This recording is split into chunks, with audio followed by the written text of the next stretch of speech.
Hello everyone. Before we start, make sure to like and subscribe to the channel, and leave a comment with where you're from and what time you're watching. That way, YouTube will keep showing you stories just like this one. Now, let's begin.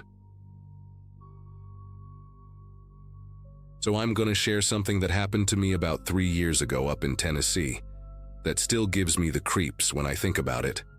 At the time, I was 58 and had just retired after 32 years working as a lineman for the electric company. Bought myself a little cabin up near Rowan Mountain. Figured I'd earned some peace and quiet after all those years climbing poles and fixing power lines in all kinds of weather. The place was perfect. About 2 acres of wooded land, closest neighbor maybe half a mile down the mountain road. Just me and my German Shepherd mix, Buster, who I'd rescued from the pound a few months after moving up there.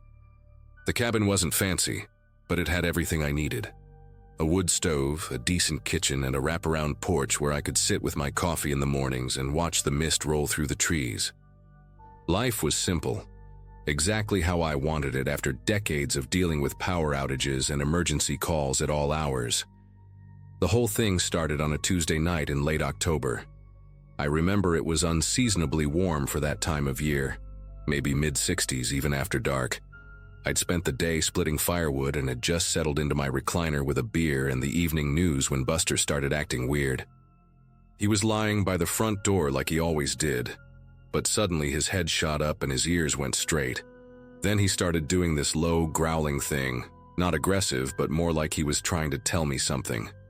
I muted the TV and listened, but all I could hear was the usual mountain sounds. Wind through the pines, maybe an owl somewhere in the distance. Buster kept staring at the door, though, his whole body tense like he was ready to bolt. I figured maybe it was just a raccoon or something getting into the garbage cans, so I flipped the porch light on and looked out the window. Nothing there, just the empty yard and the tree line beyond. But Buster wouldn't settle down, kept pacing between me and the door, whining softly under his breath.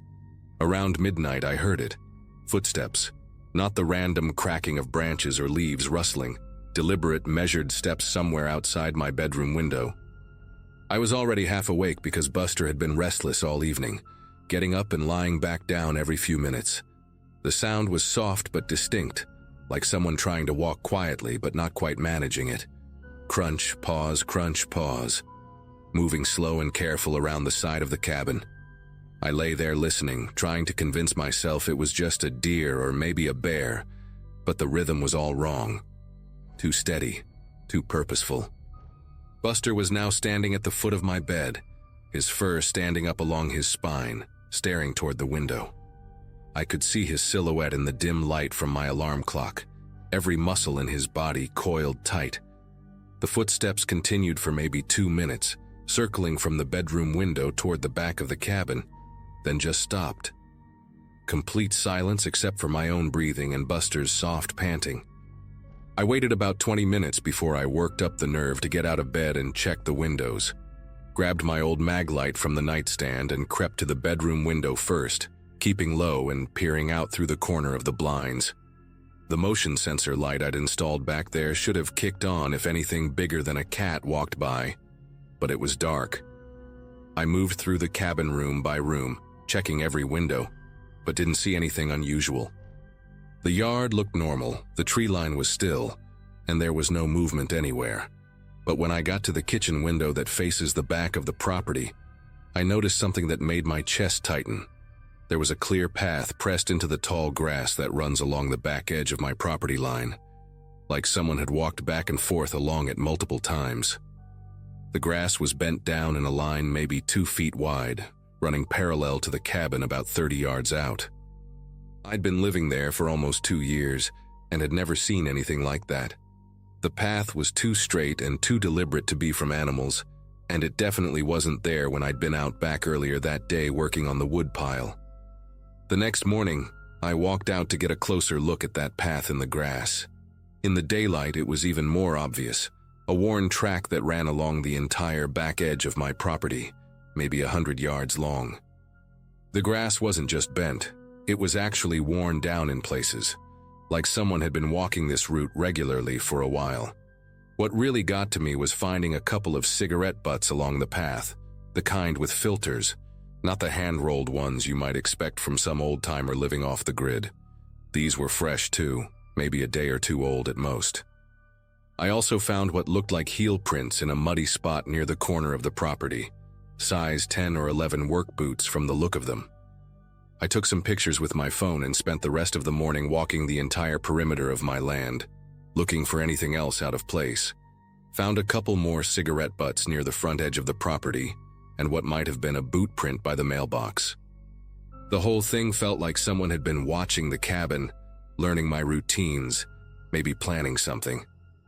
That evening, I made sure all the doors and windows were locked tight and kept a baseball bat by my bed. Buster seemed more relaxed during the day, but as soon as the sun went down, he started that same restless behavior from the night before. Around 11 o'clock, I heard them again, those deliberate footsteps, this time coming from the front of the cabin. I grabbed my flashlight and the bat and went to the living room window. The footsteps were louder now, more confident, like whoever it was didn't care as much about being quiet. I could hear them moving across the gravel driveway, then onto the wooden steps of the front porch. The porch boards creaked under the weight, slow and deliberate, like someone was testing each step. Buster was practically vibrating with tension, his lips pulled back in a silent snarl. I held my breath and listened as the footsteps moved across the porch, paused at the front door for what felt like forever, then continued around toward the side of the cabin. The motion lights should have been triggering, but they weren't. That's when I realized whoever this was had probably disabled them somehow. I decided I'd had enough. Grabbed my .38 from the gun safe and chambered around, then unlocked the front door and stepped out onto the porch. The night air was cool and still, with just a sliver of moon giving off barely enough light to see the outline of the trees. I listened hard but couldn't hear anything now. No footsteps, no rustling, nothing. Called out in my loudest voice, "I know you're out there. This is private property and you need to leave right now." My voice echoed off the trees and seemed to hang in the air for a long time. No response. I stood there for maybe 10 minutes, straining my ears and scanning the darkness, but it was like whoever had been there just vanished.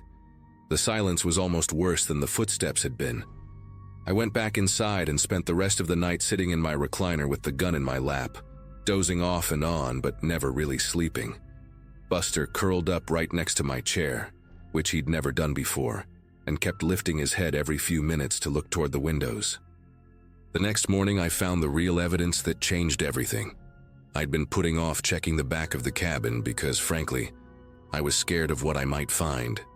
But the sunlight gave me enough courage to walk around the entire perimeter, looking for clues about what had been happening. When I got to the far back corner where the cabin sits closest to the tree line, I saw something that made my knees go weak. There were wires strung between two trees at exactly ankle height, maybe 6 inches off the ground. Not one or two, but 4 separate wire traps spread across about 20 feet of space, positioned perfectly to catch someone walking from the cabin toward the woods. The wires were wrapped around the trees and twisted tight, with enough slack to trip someone, but not enough to be visible unless you were looking for them. These weren't some random hunting snares. They were positioned specifically to catch someone coming from my back door. The twisted metal ends were sharp and jagged, designed to cut and tangle around your legs. If I'd walked out there in the dark like I'd been planning to do, I would have gone down hard and probably gotten sliced up pretty bad in the process. I stood there staring at those wires for a long time, trying to process what I was seeing. This wasn't just someone creeping around my property. This was deliberate, calculated, and meant to hurt me. The positioning was too precise to be random. Whoever set these traps knew exactly where I'd be most likely to walk if I came out the back door investigating strange noises. They'd probably watched me enough to know my habits, maybe seen me take Buster out back for his evening walks. The thought that someone had been studying me, planning this whole thing, made me feel sick to my stomach. I carefully took pictures of each wire trap from different angles, then used my wire cutters to remove them all. The metal was fresh, probably put up within the last day or two. As I was cutting the last one, I noticed something else that made the whole situation even more disturbing. There were footprints in the soft dirt around the trees, but they were small, maybe a size 7 or 8 boot, not the larger prints I'd found by the mailbox. Either there were 2 people involved in this, or someone was deliberately trying to confuse me. That afternoon, I drove straight to the sheriff's office in town and filed a report. Deputy Johnson listened to my story and looked at the photos on my phone, but I could tell he was having trouble taking it seriously. He kept asking if I had any enemies, if I'd had any disputes with neighbors, if maybe I'd been drinking when I heard the footsteps. When I showed him the pictures of the wire traps, his attitude changed completely. He said he'd never seen anything like that in 20 years of police work, and that level of premeditation usually meant someone was planning something much worse than just harassment. He promised to have a patrol car swing by my place a few times over the next week, and told me to call immediately if I saw or heard anything else. But I could tell he thought this was probably just a one-time thing, maybe some kids playing a prank or someone with a grudge who'd gotten it out of their system. He had no idea how wrong he was. I spent the rest of the day at the hardware store, buying motion-activated cameras, better locks, and a floodlight system that would light up the entire perimeter of my property. If someone was going to come back, I wanted to be ready for them. I spent the entire next week installing my new security system and barely slept more than a few hours at a time. The cameras were positioned to cover every angle around the cabin, and the floodlights would turn the whole area bright as day if anything bigger than a squirrel moved out there. For 3 nights, everything was quiet. No footsteps, no strange behavior from Buster, nothing. I started to think maybe whoever it was had moved on or gotten scared off by my confrontation that night. But on the 4th night, around 2 a.m., every single floodlight around my cabin blazed to life at once. I grabbed my gun and ran to the window, expecting to see someone caught in the lights. Instead, I saw something that made me realize just how serious this situation had become. Every single camera I'd installed had been destroyed, not just unplugged or knocked down, but completely smashed with what looked like a sledgehammer.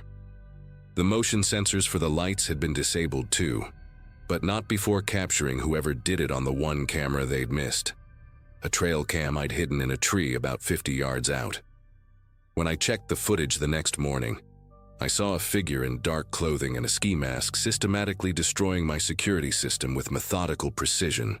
They knew exactly where everything was positioned, like they'd been watching me install it all week. But here's the thing that really terrified me. In the final seconds of footage before that camera got destroyed too, the figure looked directly at it and waved. That same morning, I called Deputy Johnson and told him I was packing up and leaving. He tried to convince me to stay, said they'd increase patrols and maybe set up a surveillance operation, but I'd had enough. Whoever this was had escalated from harassment to property destruction, and I wasn't going to wait around to see what came next. I spent 2 days packing up my essentials and arranging to rent a place in town while I figured out what to do with the cabin. On my last night there, I sat on the porch with Buster and my .38, just waiting to see if they'd show up one final time.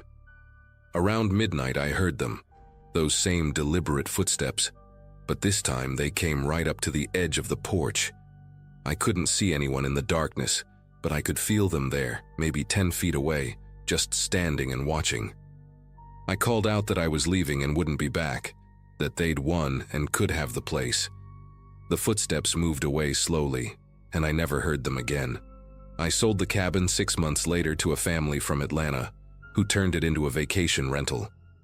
Far as I know, they've never had any problems, but I sometimes wonder if whoever was stalking me is still out there in those mountains, waiting for the right target to come along.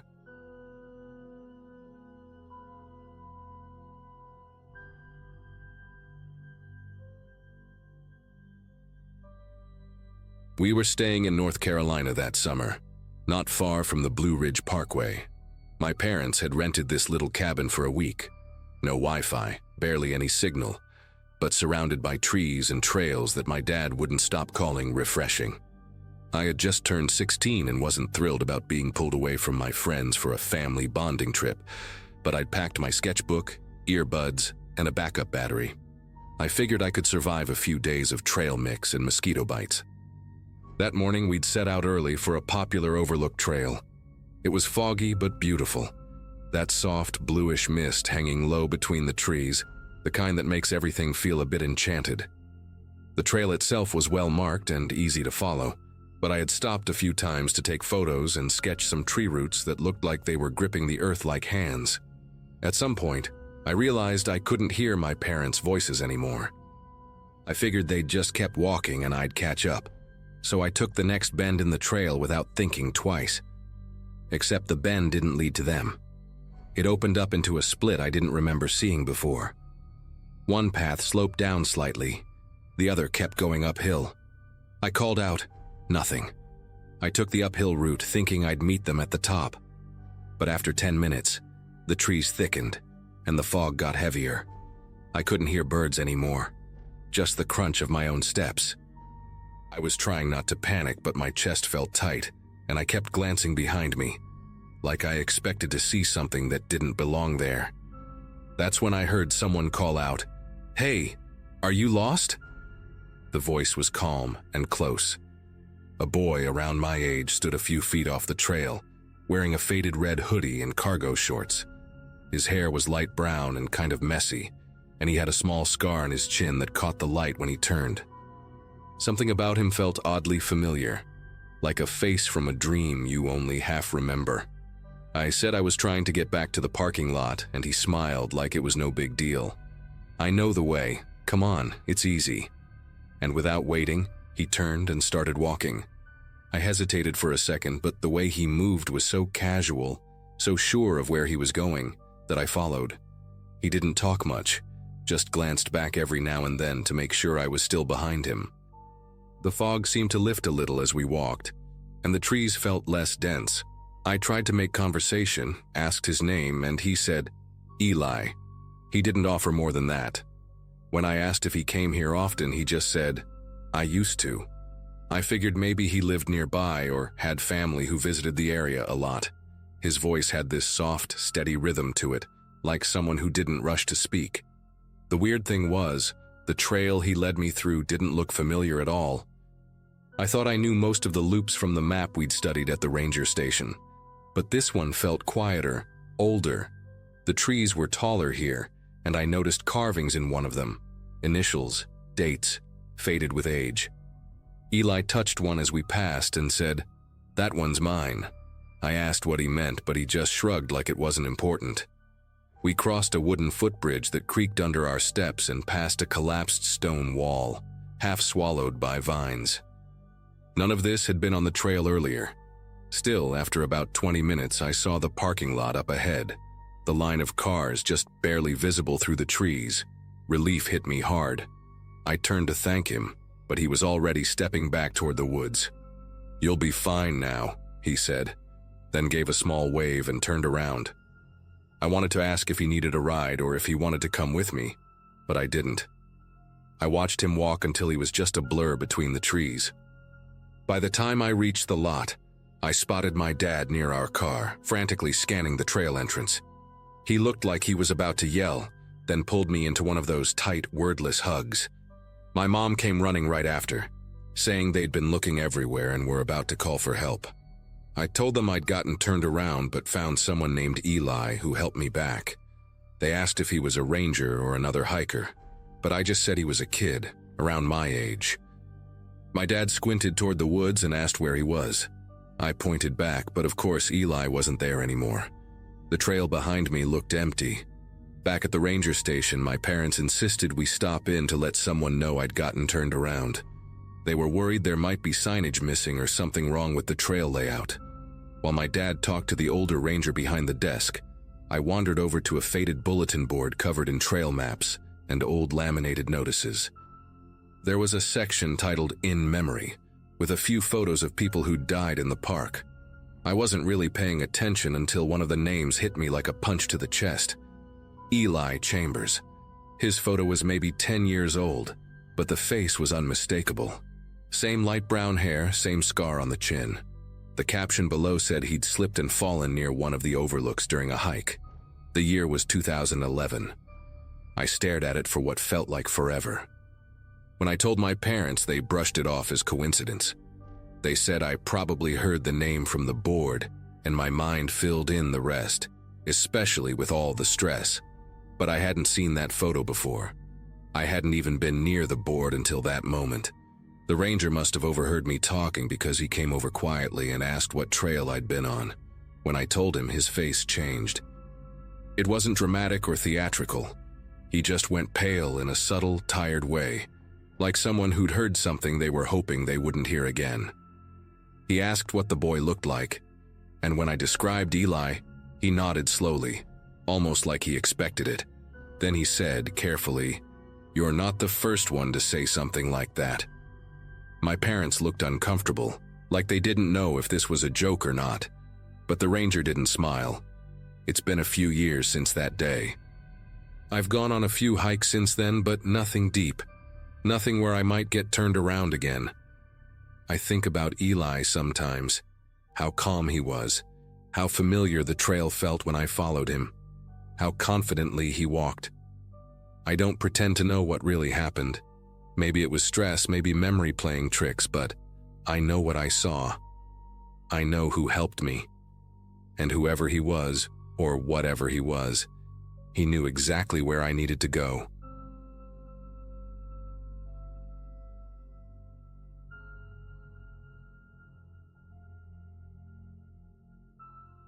You know how some experiences just stick with you, no matter how much time passes? What happened to me and my daughter Lily during our camping trip last spring is one of those memories that refuses to fade. I'm a single dad, been raising Lily on my own since she was 7, and she's 15 now. We'd been planning this father-daughter camping trip to the Blue Ridge Mountains for months. I work as a mechanical engineer at a small firm in Virginia, and between my crazy schedule and her school activities, we barely got quality time together anymore.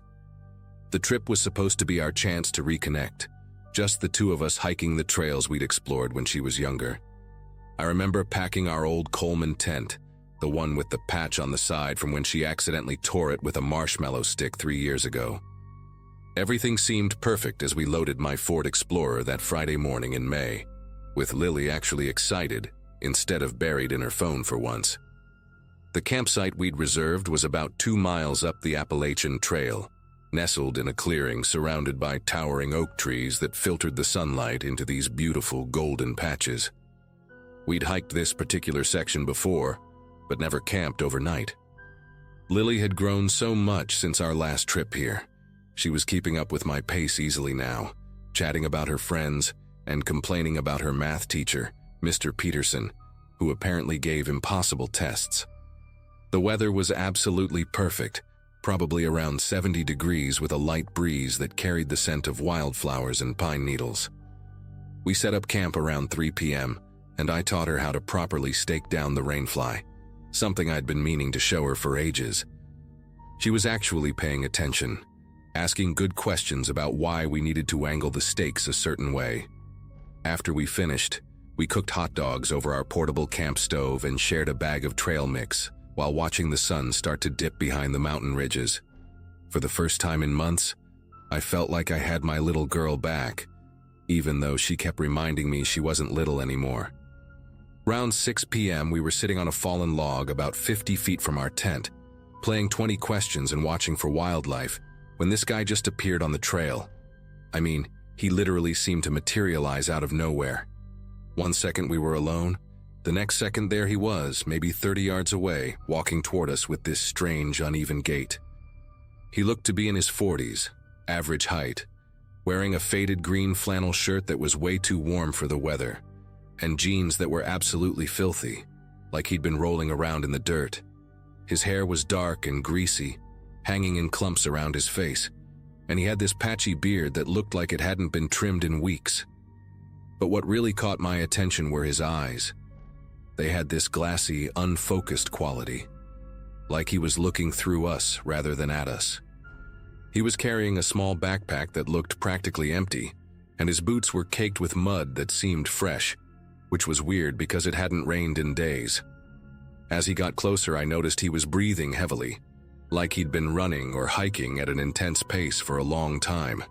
"Excuse me," he called out when he was about 10 feet away, his voice hoarse and scratchy. "I'm really sorry to bother you folks, but I'm wondering if you might have any water to spare." There was something about the way he said it that made me uncomfortable, not the request itself, which was perfectly reasonable, but the way his eyes kept darting around our campsite, taking inventory of everything we had. Lily instinctively moved closer to me, and I could feel her tense up beside me. The man's clothes reeked of sweat and something else I couldn't quite identify, maybe unwashed wool or damp earth. His fingernails were caked with dirt, and there were these red scratches all over his forearms, like he'd been pushing through thick brush. "I've been hiking for, well, I'm not really sure how long," he continued, running a dirty hand through his hair. "I think I might have taken a wrong turn somewhere back there." He gestured vaguely toward the trail behind him, but his movement was jerky and uncoordinated, like he wasn't quite sure where he was pointing. The whole interaction felt surreal, like we were talking to someone who wasn't completely present in the moment. Of course, I couldn't just turn the guy away. My dad raised me to help people when they needed it, and refusing someone water in the wilderness seemed downright cruel. "Sure, no problem," I said, getting up from the log and walking toward our tent where we kept our water supply. Lily stayed put, watching the stranger with obvious unease. I grabbed one of our extra water bottles, a blue Nalgene that was about 3/4 full, and handed it to him. The guy took it with both hands, like it was the most precious thing in the world, and immediately started gulping it down with desperate, noisy swallows. Water dribbled down his chin and onto his shirt, and he didn't seem to care at all. "Thank you so much," he said between gulps. "You have no idea how much this means to me." But here's the thing that really bothered me. While he was drinking, his eyes kept scanning our campsite, lingering on our tent, our backpacks, the cooler where we kept our food. It wasn't casual curiosity. It was like he was memorizing the layout, cataloging everything we had. When he finished drinking, he held onto the bottle for a moment too long, turning it in his hands like he was considering keeping it. "Are you camping nearby?" I asked, trying to sound friendly while also gathering information. Something about this whole situation was making my parental instincts go haywire. The guy looked at me with those unfocused eyes and shook his head slowly. No, I'm just trying to get back to my car," he said, but his voice trailed off like he wasn't sure that was true. "I parked somewhere down the mountain, but everything looks different now. The trails, they're not where I remember them being." He handed me back the empty bottle, and his fingers were ice cold despite the warm weather. "You folks seem like you know what you're doing out here." "Been camping long?" The question seemed innocent enough, but the way he asked it with that intense stare made me want to end this conversation quickly. Lily hadn't said a word the entire time, which wasn't like her at all.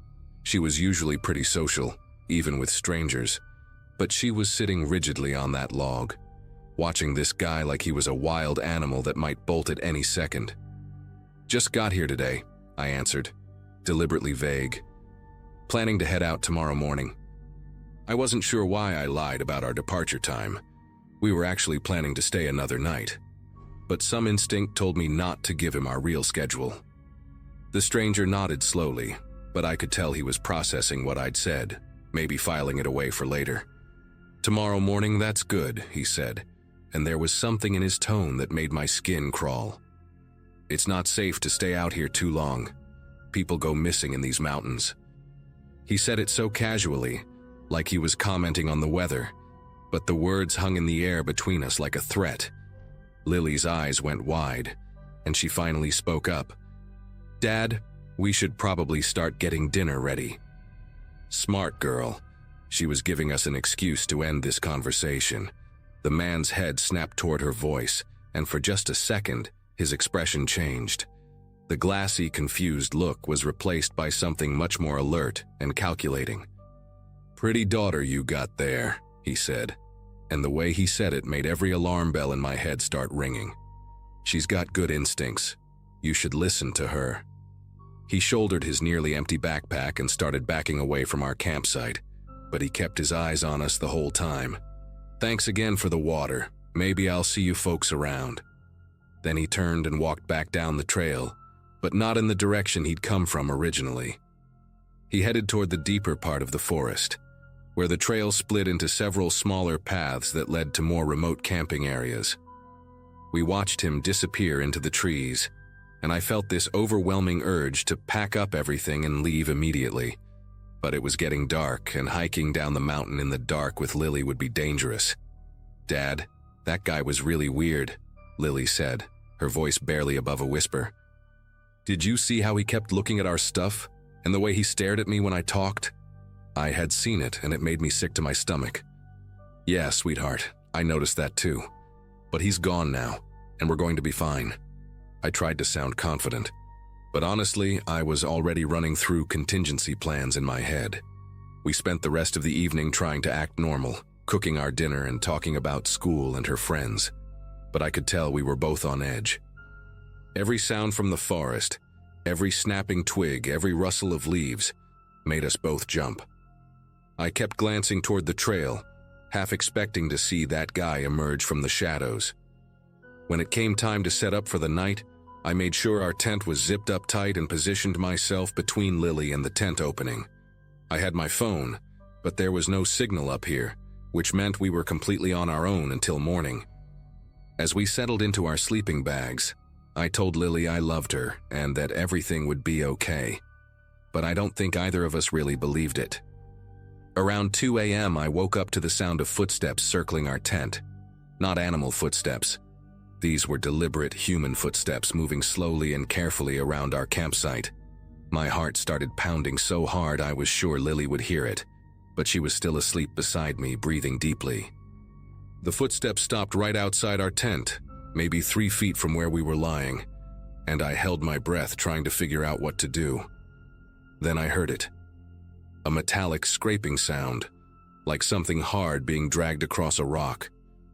The sound moved in a slow arc around our tent, and I realized with horror that someone was deliberately circling us, dragging some kind of metal object along the ground.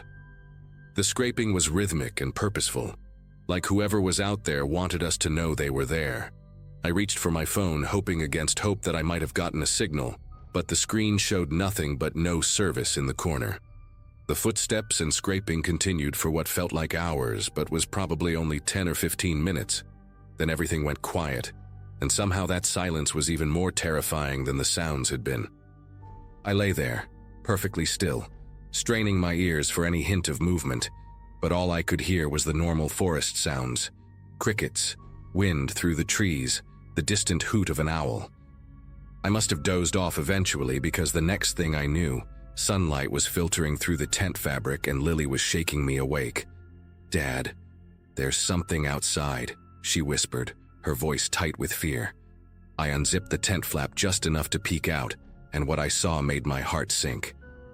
There were gouges in the dirt all around our tent, deep scratches that formed a perfect circle, like someone had used a crowbar or similar tool to mark the ground. The scratches were fresh, maybe an inch deep, and they went all the way around our campsite. Near the fire pit, I spotted something that made my blood run cold: muddy boot prints that matched the ones I'd seen on the stranger's feet the day before.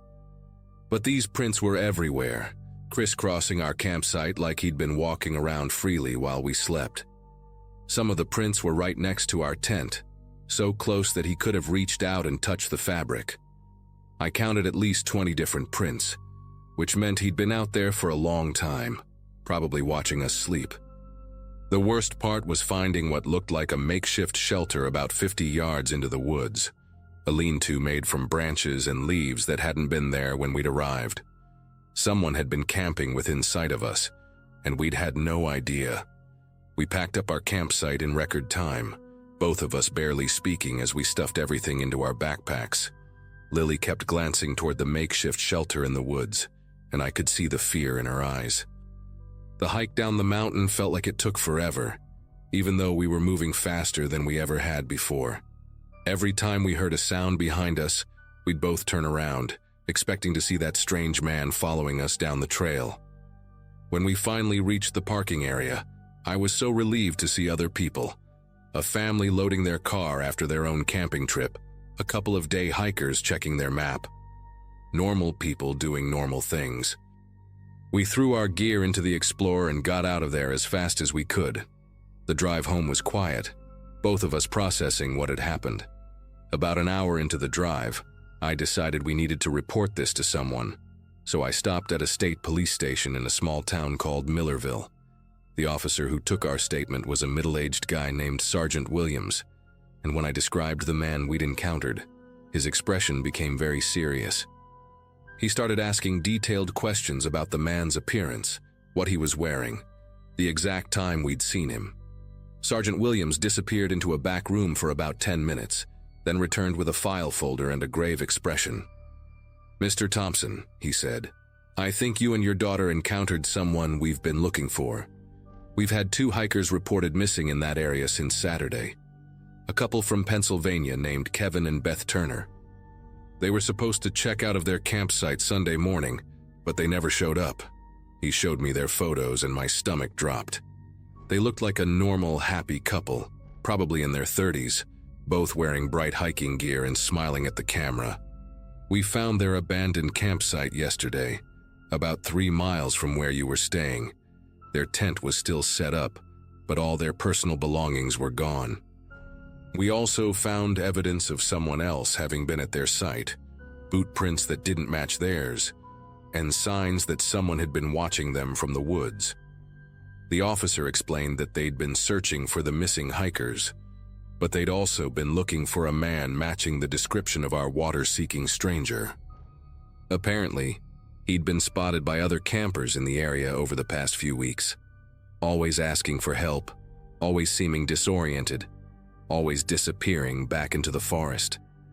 They suspected he was living rough in the mountains, possibly suffering from mental illness or drug addiction. "The crowbar scratches around our tent," Williams said, "were likely his way of marking territory or sending a message." The good news was that our report gave them enough information to intensify their search efforts, and within a week, they'd found both the man and, tragically, evidence of what had happened to the missing hikers. I never got all the details, but I know the man was arrested and the case was closed. Lily and I never went back to those mountains, and to this day she won't go camping anywhere without cell phone service. Sometimes I wonder what would have happened if we'd stayed that second night like we'd originally planned, but honestly, I'm just grateful we made it home safely.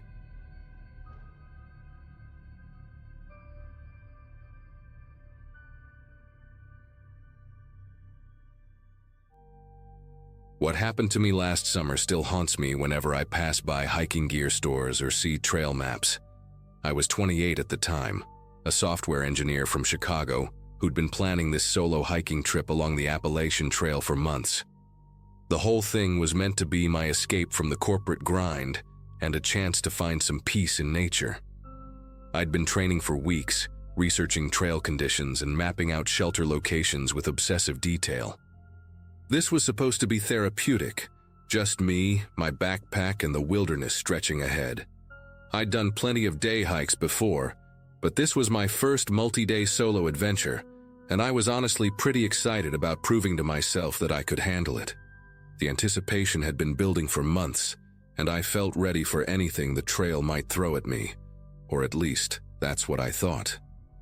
The day started off perfect. Clear skies, moderate temperatures, and a gentle breeze that made the miles feel effortless. I'd been hiking for about 6 hours when I reached this small town near the trail, and I decided to grab some supplies and maybe a hot meal before heading to my planned shelter for the night. The local diner was one of those classic small-town places with checkered tablecloths and a waitress who called everyone Hun. While I was finishing my coffee, this older guy at the counter, must have been in his 70s, weathered face with deep lines around his eyes, overheard me talking about my hiking plans. He turned around slowly, gave me this serious look, and said something that should have been a red flag. "Whatever you do, don't sleep at Whisper Ridge Shelter tonight." His voice was low and urgent, like he was sharing some kind of secret. Naturally, I asked him why, but he just shook his head and muttered something about, "Bad things happen there." before turning back to his pie. The waitress, who'd been eavesdropping, rolled her eyes and said the old man was just being dramatic. She explained that Whisper Ridge was perfectly safe, just an old 3-sided wooden shelter about 2 miles up the trail, same as dozens of others along the route. When I pressed the old guy for more details, he just kept repeating that I should find somewhere else to sleep, anywhere else. The whole interaction lasted maybe 5 minutes, but there was something in his eyes that made my stomach twist a little. Still, I'd already planned my route, and the next shelter was another 8 miles away. I was tired, my feet were sore, and honestly I thought he was just some superstitious local trying to spook the city boy. The rational part of my brain dismissed his warning as small-town folklore. The hike to Whisper Ridge took me through some of the most beautiful forest I'd ever seen. Towering oak trees formed a natural cathedral above the trail, and shafts of golden afternoon light filtered through the leaves in a way that made everything look almost magical. I remember thinking how peaceful it all was, how this was exactly what I'd been hoping for when I planned the trip. The shelter itself was pretty standard, a 3-sided wooden structure with a corrugated metal roof, positioned in a small clearing surrounded by thick woods. There was a fire ring out front, and a wooden table that looked like it had seen better days. The whole place had that musty outdoorsy smell that comes from years of hikers passing through. I dropped my pack on the wooden sleeping platform and started setting up my gear, feeling pretty satisfied with my choice to ignore the old man's warning. The sun was starting to set, painting the sky in brilliant oranges and purples, and I felt completely at peace with the world. I spent the evening doing typical hiker stuff, cooking a simple dinner on my camp stove, writing in my trail journal, and watching the stars emerge as darkness settled over the forest. The silence was incredible, broken only by the occasional hoot of an owl or the rustle of small animals in the underbrush. Around 9 o'clock, I crawled into my sleeping bag and pulled out my headlamp to read for a while. The shelter felt solid and secure, and I was already planning tomorrow's route in my head. I must have dozed off around 10:30, book still in my lap, feeling more relaxed than I had in months. The temperature had dropped nicely, and a gentle breeze was coming through the open side of the shelter. Everything was perfect, almost too perfect, if that makes sense. I should have remembered that the old man's warning wasn't about the shelter itself, but about what happens there after dark. The first whisper came around midnight, and at first, I thought it was just the wind moving through the trees. It was so faint that I almost convinced myself I'd imagined it, just my brain playing tricks as I drifted between sleep and wakefulness. But then I heard it again. Definitely human voices, multiple people talking in hushed tones somewhere just beyond the back wall of the shelter. The sound was muffled but unmistakably real, like people having a conversation they didn't want to be overheard. My heart started beating faster, and I lay there completely still, straining to make out words or figure out how many people were out there. The voices seemed to be moving slowly around the perimeter of the shelter, never getting closer but never going away either. I kept telling myself it was probably just other hikers setting up a late camp, but something about the tone and the secretive nature of the whispering made my skin crawl. Every instinct I had was screaming that this wasn't normal. I grabbed my headlamp but didn't turn it on, instead just holding it like some kind of weapon while I listened. The whispering continued for what felt like hours, sometimes fading to almost nothing, then growing just loud enough for me to know it was still there. I could make out at least 2 distinct voices, maybe 3, but I couldn't understand a single word they were saying. It was like they were speaking in a different language, or maybe just too far away for the words to carry clearly. The strangest part was how the voices never seemed to move in any logical pattern. They'd be behind the shelter one moment, then off to the left, then right, like the speakers were just wandering aimlessly through the woods. I kept waiting for footsteps, for the sound of branches breaking or leaves crunching, but there was nothing except those constant, eerie whispers floating through the darkness. My rational mind kept trying to find explanations, but my body was responding to pure fear. As the night wore on, the whispers became more frequent and seemed to be getting closer to the shelter walls. I could hear them most clearly when they were directly behind me, separated only by the thin wooden planks of the back wall. At one point, I swear I heard what sounded like fingers tapping gently against the wood, just a light rhythmic tapping that lasted maybe 30 seconds before stopping. That's when I realized I was holding my breath, afraid that even the sound of my breathing might attract attention to where I was lying. The voices would fade away for 10 or 15 minutes, giving me hope that whatever was out there had moved on. But then they'd return, always in that same hushed, secretive tone. I must have checked my watch 100 times, counting down the hours until sunrise and praying that daylight would bring an end to this nightmare. The worst part was not knowing who or what was out there, or why they were circling my shelter like predators stalking prey. Around 3 in the morning, the whispers suddenly stopped completely. The silence was almost worse than the voices had been, because now I had no way of knowing where they were or what they were doing. I lay there in the darkness, every muscle in my body tensed, waiting for something to happen. My ears were so tuned to the slightest sound that I could hear my own heartbeat pounding in my head. Minutes passed, then an hour, and still nothing. I started to think maybe they'd finally moved on, whoever they were. But then, just as I was beginning to relax, I heard footsteps. Slow, deliberate footsteps moving around the outside of the shelter. These weren't the light steps of someone trying to be quiet. They were heavy, purposeful, like someone who wanted me to know they were there. The steps circled the shelter once, twice, then stopped directly in front of the open entrance. I could see nothing but darkness, but I knew someone was standing there, watching me. The footsteps moved away after what felt like an eternity, and gradually the normal sounds of the forest returned. Crickets, the distant hoot of an owl, the gentle rustling of leaves. But I didn't sleep another minute that night. I lay there clutching my headlamp, watching the entrance of the shelter and listening for any sign that the whispers might return. Every shadow seemed to move. Every sound made me jump. When the first pale light of dawn finally started filtering through the trees, I've never been so relieved to see the sunrise in my entire life. I packed up my gear in record time, not even bothering to make coffee or eat breakfast. All I wanted was to get away from that place and back to civilization. As I shouldered my pack and stepped out of the shelter, I took one last look around the clearing, and I swear I could still feel eyes watching me from somewhere in the dark woods. The peaceful forest from the day before now felt menacing and hostile, like it was hiding secrets I didn't want to know. I practically ran down the trail, putting as much distance as possible between myself and Whisper Ridge. When I finally made it back to that same diner where I'd stopped the day before, I was exhausted, paranoid, and probably looked like I'd seen a ghost. The same waitress was working, and she took one look at me and asked if I was okay. When I told her about the whispers and the footsteps, her face went pale. She disappeared into the kitchen and came back with the old man from the day before. Turns out he was her father and helped run the place. He sat down across from me, his weathered face grave, and told me what I should have learned before I ignored his warning. About 15 years ago, a hiker named Jake Mitchell had been murdered at that exact shelter. He'd been stabbed multiple times while he slept, and his killer had never been caught.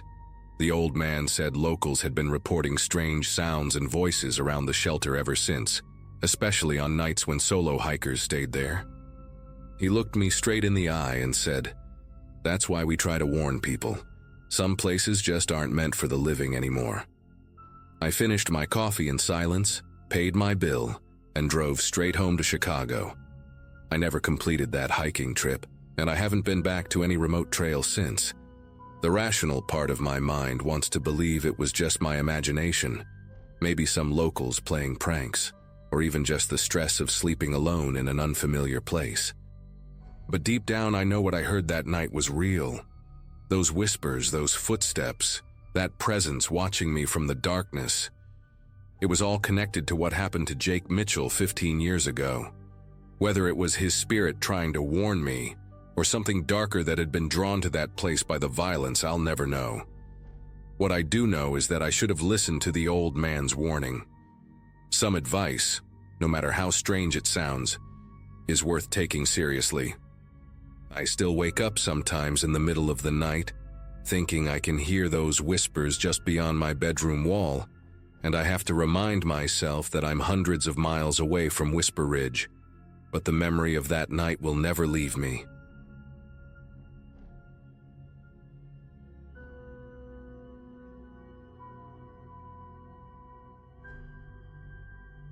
The weekend was supposed to be perfect. I was 17, about to graduate from Pine Ridge High, and thought I had everything figured out. We'd driven up to Copper Mountain for our annual senior camping trip, 12 of us crammed into 3 cars, loaded with enough supplies to last the weekend. The place was this sprawling wilderness area about 2 hours north of town, known for its pristine lakes and hiking trails that seemed to stretch forever into the forest. I'd been coming here since I was a kid with my family, so I knew the area better than most. The others were content to sit around the fire, drinking beer they'd somehow managed to sneak past the park rangers. But I'd always been the type who needed to move, to explore, to find something new. My friends called me restless, but I preferred to think of myself as adventurous. Saturday afternoon was when everything started to unravel. The sun was hanging low in the sky, casting these long shadows through the pine trees that made everything look like a postcard. Most of the group had settled in for the day. Some were napping in their tents, others were playing cards on a makeshift table made from a cooler and some boards. I'd been sitting with them for maybe an hour, trying to get into the lazy weekend vibe, but my mind kept wandering to Crystal Lake. Was this hidden gem about 3 miles up the mountain trail, tucked away behind a ridge where most tourists never bothered to venture?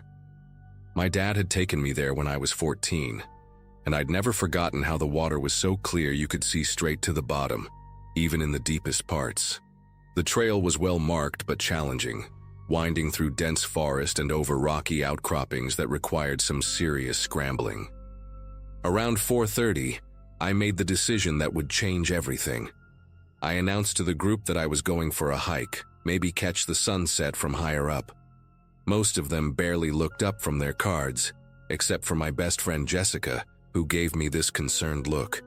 She had shoulder-length auburn hair and these piercing green eyes that always seemed to see right through people's bullshit. "Are you sure about going alone?" she asked, her voice carrying that protective tone she used when she thought I was being reckless. "It's getting kind of late, and those trails can be tricky in the dark." I waved her off, probably a little too dismissively, and told her I'd be back before full dark. I grabbed my phone, a water bottle, and my dad's old hiking boots, the ones with the distinctive red laces that had gotten me through countless adventures. The confidence I felt in that moment was almost intoxicating. The first mile of the trail was exactly as I remembered, a gentle incline through a corridor of towering pines, their needles creating a soft carpet underfoot that muffled every step. I'd always loved this part of the hike because it felt like walking through a natural cathedral, with shafts of golden sunlight filtering down through the canopy in these perfect dust-filled beams. The air was crisp and clean, carrying that distinctive mountain scent of pine resin and damp earth. I passed a few familiar landmarks, the lightning-struck oak that had been split clean in half, the boulder formation that looked like a sleeping giant, the small creek that bubbled over smooth stones worn glass smooth by decades of flowing water. Everything was exactly as it should be, peaceful and familiar. About halfway through the second mile, I decided to take a selfie to send to Jessica, partly to prove I was fine, and partly because the lighting was absolutely perfect. I held my phone up at arm's length, angling it to catch both my face and the spectacular view behind me. The trail curved around a steep drop-off at that point, offering this incredible vista of the valley below and the mountain peak stretching into the distance. I took maybe 5 or 6 shots, trying to get the perfect angle, adjusting my position slightly each time. The last photo turned out great. I was smiling genuinely, my dark hair catching the light, with this breathtaking backdrop of wilderness that looked like something out of a nature magazine. I typed a quick message to Jessica. "See? Totally fine up here. The view is incredible," and hit send. The message went through immediately. showing those little blue check marks that meant it had been delivered and read. I tucked my phone back into my jacket pocket and continued up the trail, feeling proud of myself for making the climb and excited about reaching the lake before sunset. The next section of trail was where things started to shift, though I didn't realize it at the time. The path became steeper and more winding, snaking back and forth across the mountainside in tight switchbacks that made my calves burn with each step. The forest began to change too. The tall pines gave way to shorter, scrubby trees and rocky outcroppings that jutted out at odd angles. I had to use my hands to steady myself on some of the rougher sections, gripping onto roots and rocks that had been worn smooth by countless other hikers. The silence was different here, more complete somehow, as if the mountain itself was holding its breath. Even the usual forest sounds, bird calls, rustling leaves, distant water, seemed muted and far away. I kept checking my phone for the time, wanting to make sure I'd have enough daylight for the return trip, but the screen kept showing that weird no service message even though I'd had full bars just minutes before. About 20 minutes into this steeper section, I started getting that prickly sensation on the back of my neck, the kind that makes you want to turn around and check if someone's watching you. At first, I dismissed it as just nerves from being alone in the wilderness, but the feeling kept growing stronger with each step. The trail had become narrower here, barely wide enough for one person, with thick undergrowth pressing in on both sides. I found myself glancing back more frequently, scanning the path behind me for any sign of movement. There was nothing there, just the empty trail disappearing around the last bend. But the sensation persisted. It was like that moment in horror movies when you know something's wrong but you can't quite put your finger on what it is. I tried to shake it off by focusing on the physical challenge of the climb, counting my steps and breathing steadily, but every few minutes I'd catch myself looking back again. The strangest part was how the forest seemed to be reacting to my presence.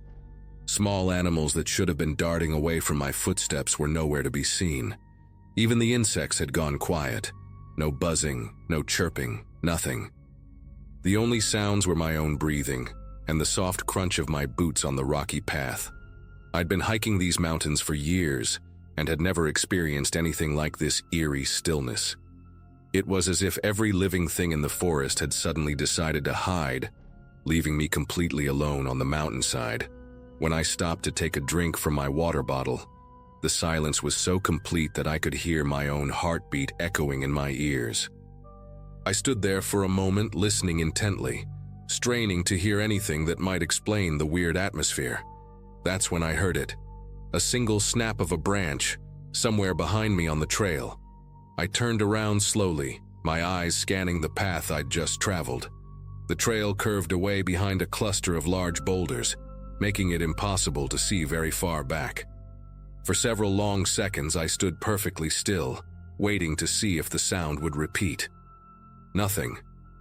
Just that oppressive silence pressing in from all sides. I told myself it was probably just a deer or maybe a squirrel, but deep down I knew that didn't make sense. All the wildlife had vanished, remember? I called out, "Hello?" in a voice that sounded weaker than I'd intended, the word seeming to get swallowed up by the trees before it could travel very far. No response.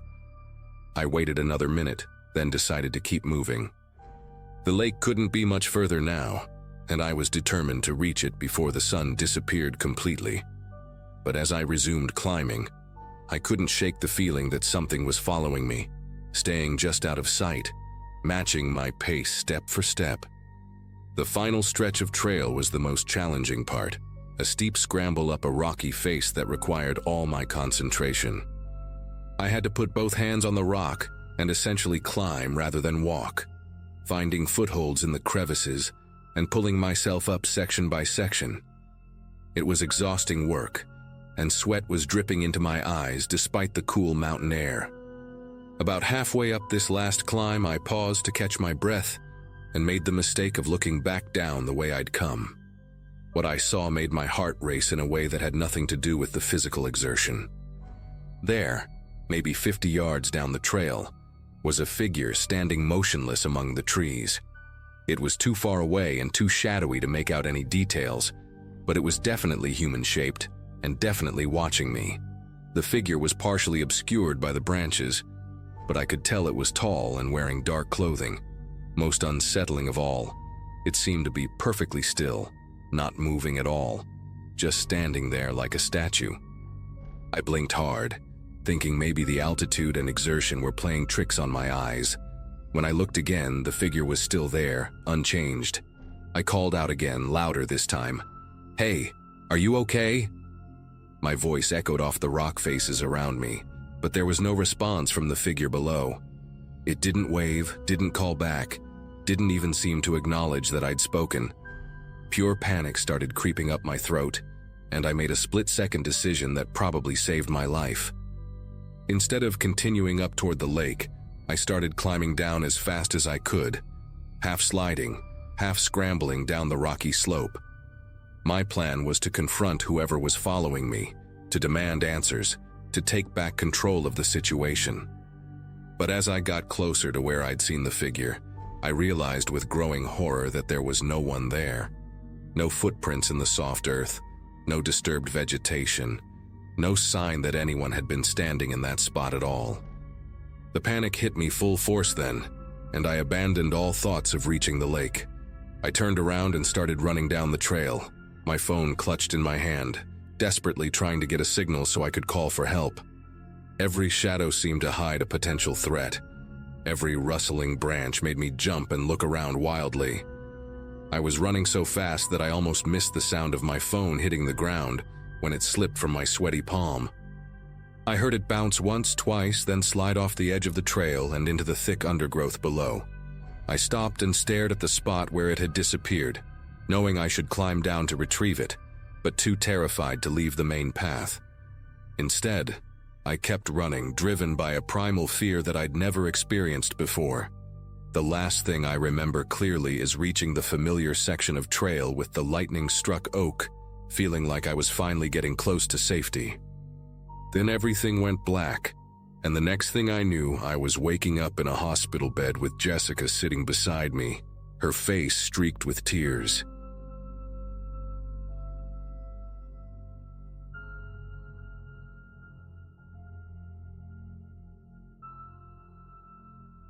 People always ask me why I don't go hiking anymore. Used to be my favorite thing in the world, especially with my brother Tyler. We'd hit the trails every weekend, sometimes driving hours just to find new spots nobody else knew about. Last August, we decided to tackle Mount Harrington, this massive peak about 3 hours north of our hometown in Vermont. I was 26 at the time, working a dead-end job at a warehouse, and Tyler was 24, fresh out of college with his fancy business degree but still living at home. We both needed an escape from the mundane routine that had swallowed our lives whole. The plan was simple: 2 days, 1 night camping, and enough distance between us and civilization to forget our problems for a while. The weather forecast looked perfect that Saturday morning when we loaded up Tyler's beat-up Ford Ranger with our gear. Clear skies, mid-70s, barely any wind. We'd been planning this trip for weeks, studying trail maps and reading reviews online. Mount Harrington wasn't exactly beginner-friendly, but we'd done plenty of challenging hikes before. Tyler was always the more adventurous one, constantly pushing us to try harder trails, go further off the beaten path. I was usually the voice of reason, the one who made sure we had enough water and didn't take unnecessary risks. We complemented each other perfectly, or at least that's what I thought until that day. By the time we reached the trailhead around noon, the parking area was nearly empty except for one other car with out-of-state plates. "Perfect," Tyler said, grinning as he shouldered his pack. "Just the way we like it." The first few hours went exactly as expected. We followed the main trail up through dense pine forest, stopping occasionally to check the map and take photos of the incredible views opening up below us. Tyler was in one of his talkative moods, going on about this girl he'd met at a coffee shop and his plans to finally move out of our parents' house. I was only half listening, mostly focused on the rhythm of my boots against the packed dirt and the way the afternoon sun filtered through the canopy above. Around 3 o'clock, we reached what the map called Eagle's Rest, a flat clearing about halfway to the summit. We decided to take a longer break, sharing a bag of trail mix and planning our route for the final push. That's when Tyler spotted something that wasn't on our map. About 50 yards to the east, barely visible through the trees, was what looked like a narrow ledge jutting out from the cliff face. Tyler's eyes lit up the way they always did when he found something new to explore. He pointed it out, already standing up and adjusting his pack straps. "Come on," he said. "Let's check it out before we head to the campsite." I hesitated, glancing at my watch and then at the thick clouds starting to gather on the horizon. We still had a couple hours of daylight left, but mountain weather could change fast, and I didn't like the idea of wandering off the marked trail this late in the day. But Tyler was already walking toward the trees, and I knew from experience that arguing with him when he got like this was pointless. "Fine," I said, grabbing my pack, but just a quick look. "We're not spending the night up there." Getting to the ledge was trickier than it looked. We had to push through thick underbrush and climb over fallen logs, following what might have been an old animal trail. Tyler went first, as usual, clearing branches and calling back warnings about loose rocks. The forest seemed to close in around us as we moved away from the main trail, the canopy getting thicker and the air cooler. After about 20 minutes of careful navigation, we finally emerged onto the ledge Tyler had spotted. It was bigger than I'd expected, maybe 15 feet wide and 30 feet long, with a sheer drop-off on one side that had to be at least 200 feet down. The view was absolutely breathtaking. You could see for miles across the valley, with the river snaking through the forest below like a silver ribbon. Tyler immediately walked to the edge, peering down into the depths while I stayed back. Never comfortable with heights like that. The ledge itself was covered in loose gravel and scattered with what looked like old camping gear. A few rusted tent stakes, some frayed rope, and the remains of a fire pit someone had built against the back wall. Tyler kicked at the ashes, which looked recent enough to still have some unburned wood fragments. "Somebody's been here recently," he said, crouching down to examine the setup more closely. I wasn't sure I liked that idea. The whole area had an abandoned feeling to it, like people had left in a hurry. There was something unsettling about the way the wind whistled through the rocks behind us, creating these low, hollow sounds that seemed to echo from somewhere deep inside the cliff. Tyler didn't seem bothered by any of it. He was already planning how we could set up our tent on the flat section, talking about how amazing the sunrise would be from this vantage point. I kept checking my watch as we explored the ledge, watching the sun sink lower toward the horizon. The clouds I'd noticed earlier were definitely getting thicker, and the temperature was starting to drop. We needed to get back to the main trail and find our designated campsite before it got too dark to navigate safely. But Tyler was in full exploration mode, poking around the back of the ledge where the cliff wall curved inward, forming a shallow alcove. He'd found some kind of opening back there, just a narrow crack in the rock that seemed to go deeper than expected. "Hey, check this out," he called, already pulling out his phone's flashlight. "I think this might be a cave or something." I walked over reluctantly, not thrilled about the idea of cave exploring without proper equipment. The opening was barely wide enough for a person to squeeze through, and the beam from Tyler's phone disappeared into complete darkness after just a few feet. The wind picked up as we stood there, and I swear the sound coming from that crack changed. Instead of the hollow whistling we'd been hearing, it became something lower, more sustained, almost like moaning.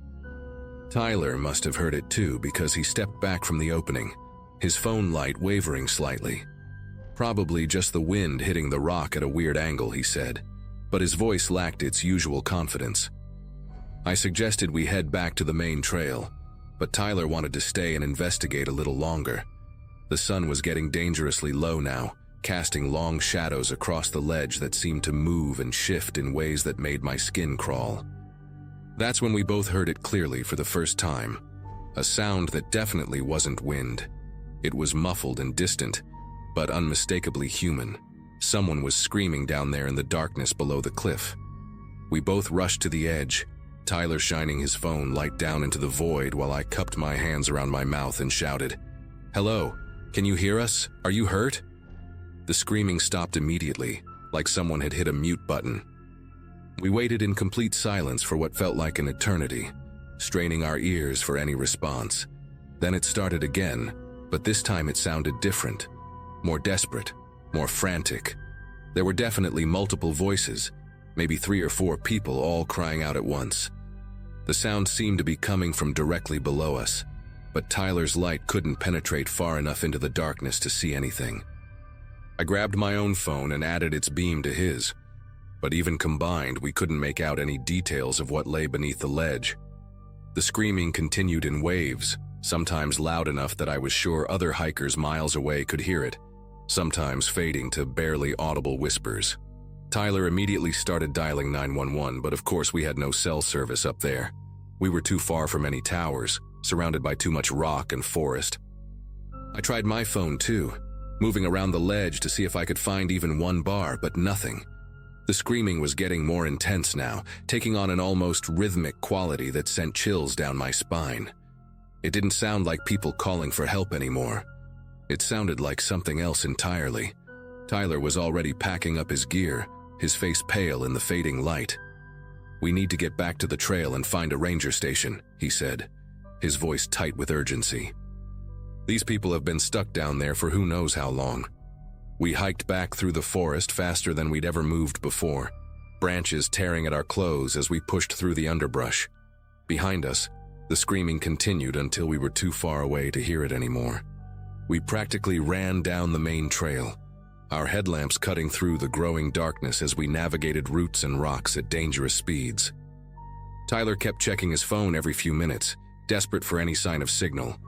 Finally, about a mile from the trailhead, we got 2 bars. Tyler immediately called 911 while I pulled out the trail map, trying to give the dispatcher our exact location. The whole conversation felt surreal, explaining that we'd heard multiple people screaming from somewhere below a cliff, that we couldn't see them but they sounded trapped, that we needed search and rescue teams immediately.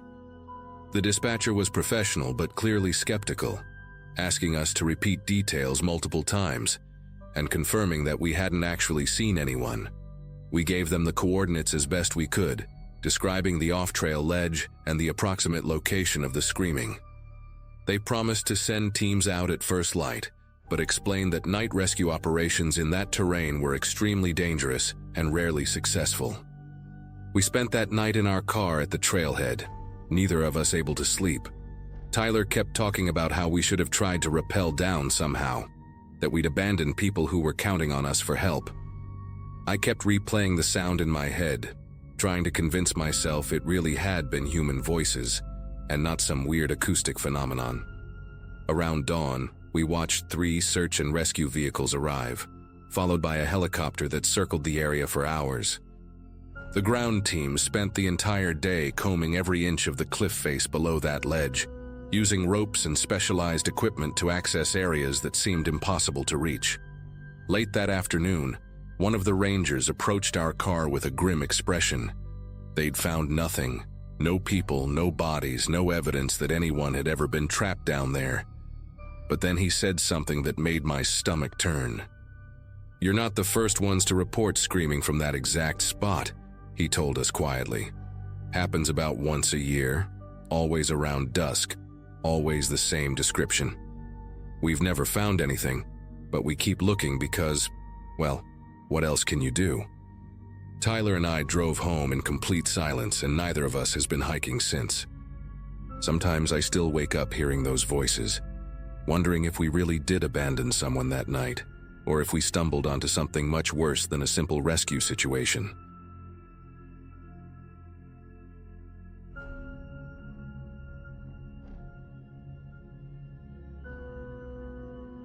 I was spending a weekend alone hiking near the edge of Great Smoky Mountains National Park. It wasn't something I usually did solo, but I'd just gotten out of a long-term relationship, and I needed space to breathe, to think. I'd planned this route a few weeks in advance, double-checked the weather, packed my gear properly. Everything looked fine, until it didn't. Around mid-afternoon, thick clouds rolled in faster than I expected. Within minutes, the trail turned dark, The rain came in sideways, and thunder started rolling so close it sounded like the mountain itself was cracking open. The trail I was following had been on an older printed map, the kind you buy in gas stations, and I'd chosen it precisely because it was quieter than the popular routes. I hadn't seen a single person all day. By the time the lightning got close enough to make my pack buzz, I was drenched and panicking. I pulled out the map, trying to find a shortcut or anything resembling cover. That's when I noticed a faint marking labeled "Emergency Shelter," almost faded out in the crease of the page. No signage, no mileage, just a dot in the woods. It looked like it might be a 15 or 20-minute detour, maybe more in the mud, but I didn't care. I took the turn and started running. It felt like I was chasing a ghost. The trail was overgrown and narrow, snaking through dense trees with low branches that clawed at my jacket. Everything smelled like wet leaves and earth. Eventually, after nearly slipping twice on the slick rock, I saw it. A small rectangular structure half sunken into the hill, like the mountain had tried to reclaim it. Concrete walls, a rusted metal door with peeling paint, and one broken window patched with plywood. It looked abandoned, not exactly welcoming, but I was soaked to the bone and the storm was getting worse. I pushed the door open. It wasn't locked, and stepped inside. At first glance, it seemed empty. A concrete floor, a bench built into one wall, a shelf with an old first aid kit, and a couple of folded wool blankets. The air inside was damp and smelled like mildew. But then I noticed a few things that didn't sit right. There was an open granola bar wrapper near the bench, not even soggy, like someone had eaten it recently. A plastic bottle half full of water with no dust on it. And tucked into the corner, behind the bench, a shredded fleece jacket, bright red, with one sleeve almost torn clean off. I remember thinking, if this place hasn't been on maps for years, why does it look like someone was just here? I stood there dripping, eyes locked on that torn red sleeve. It wasn't just ripped, it looked like it had been yanked or caught on something sharp. There were faint smears of dirt on the collar too, or maybe something else, darker. I picked it up and felt a strange weight in my chest, like I'd interrupted something that wasn't meant to be seen. I tried to tell myself someone probably just left in a hurry, maybe a ranger or a hiker who got turned around. But nothing about it felt organized. The trash, the clothes, the silence. It felt like I'd walked into the middle of a story I wasn't supposed to read. I tried to distract myself by setting up in the driest corner of the room. I laid out my emergency blanket, changed into a spare pair of leggings and a hoodie, and pulled out a protein bar. I didn't have signal inside the shelter, but I checked my phone anyway out of habit. Nothing. I remember sitting there chewing, listening to the rain hammering the roof, thinking about how far I'd wandered from the main trail. The longer I sat in that concrete box, the more aware I became of every sound. Drips, wind slipping through cracks, a groan from the old roof when the wind picked up. It all started to blend together into this low, humming pressure behind my ears. I got up to explore the room a little more. It wasn't big, maybe 12 by 12 feet, and most of it was bare. But behind the shelf with the first aid kit, I noticed something faint on the wall. At first, I thought it was water damage or graffiti, until I got closer and saw the words scratched into the concrete with something sharp. It wasn't a full sentence, just one line. If someone else comes, don't let them in. My breath caught, and I took a step back. The edges of the letters were rough and uneven, like they'd been carved in a rush, with a knife or a rock. I read it again, then a third time. My brain tried to come up with an explanation. Maybe it was an old joke, a leftover from some weird camping trip. But it didn't feel funny. It didn't even feel recent. The message was buried just enough behind the shelf to not be obvious, like whoever wrote it didn't want it seen unless you were really looking. And then I heard it. 3 slow, deliberate knocks on the metal door. Not pounding, just controlled. Like someone knew exactly where they were and they wanted me to know it too. I didn't move. I just sat there on the floor, frozen in place, watching the door. The sound hadn't repeated. No voice followed. No rattling handle or shuffle of footsteps. Just those 3 knocks. Then silence. I remember staring at the seam between the door and the frame, half expecting to see a shadow shift under the gap. Nothing came. Still, I couldn't bring myself to approach it. I just sat there, heart thudding against my ribs, feeling like the walls had gotten smaller without moving an inch. After a minute that felt like 10, I crawled across the floor and turned off my flashlight. The darkness swallowed the room instantly. I didn't even risk switching my phone screen on. I just pressed my back to the wall and stayed there, breathing as quietly as I could. I don't know how much time passed like that. Maybe an hour, maybe 3. At one point I dozed off without meaning to, but every little creak or gust of wind outside snapped me awake again. I never heard more footsteps. No one tried the door. But the sense that someone, or something, was just standing out there never really went away. When morning finally came, I was stiff and cold and barely able to think clearly. But the moment the light was strong enough to see through the cracks in the door frame, I grabbed my bag, shoved everything inside, and left without looking back. The trail was easier to follow in daylight, and I eventually looped back toward a more familiar path. I passed a ranger station a few hours later and asked one of the staff if they knew about the emergency shelter up past the ridge. The guy paused, then shook his head slowly. "Used to be one up there," he said. "But it got decommissioned more than 15 years ago. Roof was supposed to be unsafe, place was sealed. You saying it's still standing?" I didn't know what to say, so I just told him I found it by accident and used it during the storm. I didn't mention the jacket or the food wrappers or the writing on the wall, and I definitely didn't mention the knocks. I've never gone back to that part of the park. I still hike, just never alone, and never with old maps. Whatever happened in that shelter, whatever left that warning, I don't think I was supposed to see it, but someone did. Someone was there, and for reasons I'll never understand, they didn't come in.